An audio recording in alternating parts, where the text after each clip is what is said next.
Pier 17. We are jam-packed on a busy morning. You see a bit of the squad we put together. Plus, we got Ryan Clark, Kendrick Perkins, Brian Windhorst ready to go in hour number 2. Let's roll it because it's time to get up with a kickoff countdown. We're T-minus 50 days to the season. This team opens camp today. We'll tell you just how good they're going to be. Then it's got to be the shoes. Russ makes a statement, but is his team good enough to back up his words and his feet? And we'll tell you why the greatest of all time is going to have to be better than ever, or it might get awfully ugly this fall in New England. All that and more on the way as we get up with you starting right now. We start with the action in Los Angeles last night. The All-Star game at Dodger Stadium. Pick it up in the bottom of the first, and All-Stars acting like All-Stars. This is going to be Andres Gimenez making one of the genuinely great plays. Look at him going behind the back for the flip and starting a double play. And this is just in the bottom of the first.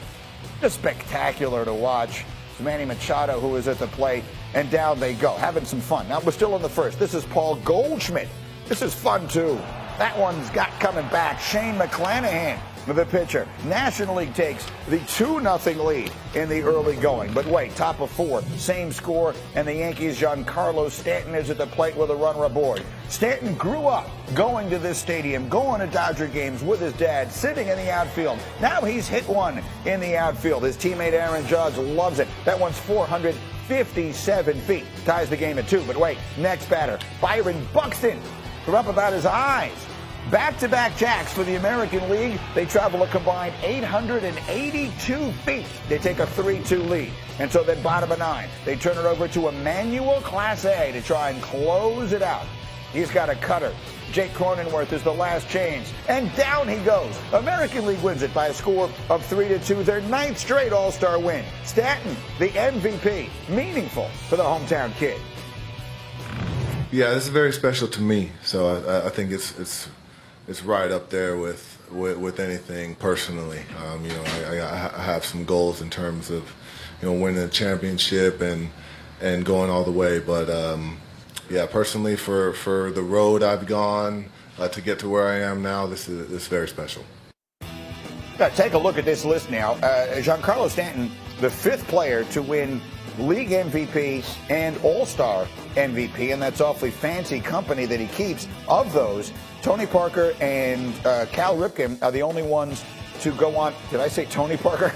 Sorry, Dave Parker and Cal Ripken are the only ones who also won World Series MVP honors. We'll see if he can join that list there. All right, on we go. We are football 50 days away from opening night. We'll see the Bills and Rams then. We will see the Raiders today. They're the first team to open camp, and the newest Raider, of course, is the superstar Davante Adams, the best receiver in football, has gone to Vegas, and so has one of the great pass rushers in the sport. Chandler Jones signed away from Arizona. Since he came into the league in 2012, no player has more sacks than Jones does with 107.5. And then speaking of former Patriots, Josh McDaniels takes over as Raiders head coach after spending the last 10 seasons in New England as the team's offensive coordinator. So the Raiders, a new look for a team that made the playoffs last year. RC, you weren't with us when we opened the show this morning with this, but I am firmly of the opinion. I'm a Josh McDaniels believer. I'm a Derek Carr believer. Davante Adams is the most significant addition any team has made in the NFL this offseason. I think the Raiders are a sneaky, interesting, legit Super Bowl contender in the AFC. What do you think?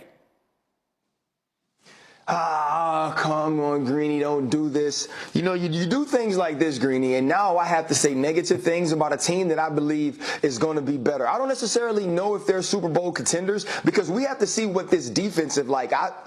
Obviously, you add Chandler Jones. Max Crosby is a beast on the other side, so you'll have a great pass rush. What is that secondary going to look like, and can they make strides there?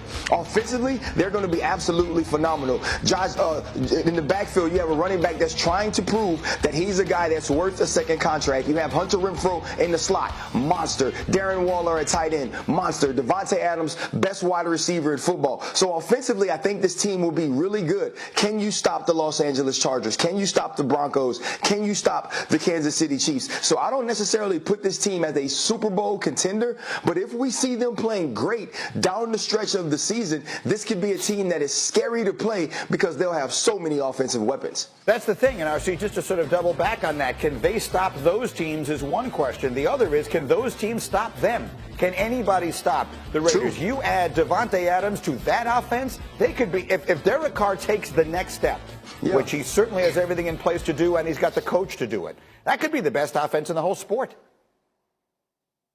Well, one thing they have to do as well, though, Greeny, is get Josh Jacobs going in the backfield. Get him to play like the first rounder that he was drafted to be. You don't want everything to be predicated on what you can do on the outside and having to protect Derek Carr throughout the game for 4 quarters. And I believe that Josh McDaniels is going to add one thing to this offense and to this team that he's always done in New England. The ability to morph into anything you need to be to move the football, score points, and win games. That is what I'm looking for from the Las Vegas Raiders. They don't have to lead the league in points. They have to try to find ways to win football games, and that's what Josh McDaniels was brought there to do. And this offense is going to be extremely explosive. But you know, Greeny, the same way I do. We watched Josh Allen play maybe one of the best playoff games we've ever seen in the divisional round against the Kansas City Chiefs, but that Bills defense couldn't stop a nosebleed, and that's why they didn't advance and they didn't move on. If you don't get stops in critical moments,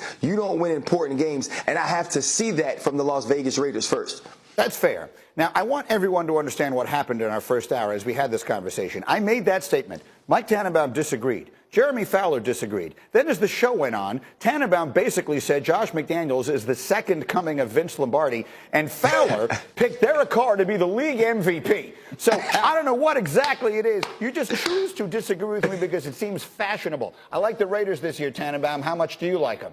I like them. I don't love them. They're the third best team with a great coach, but they have a terrible secondary. Green, they only had 6 interceptions a year ago. Now, adding Chandler Jones is a great start. Adding Rock Ya-Sin is excellent.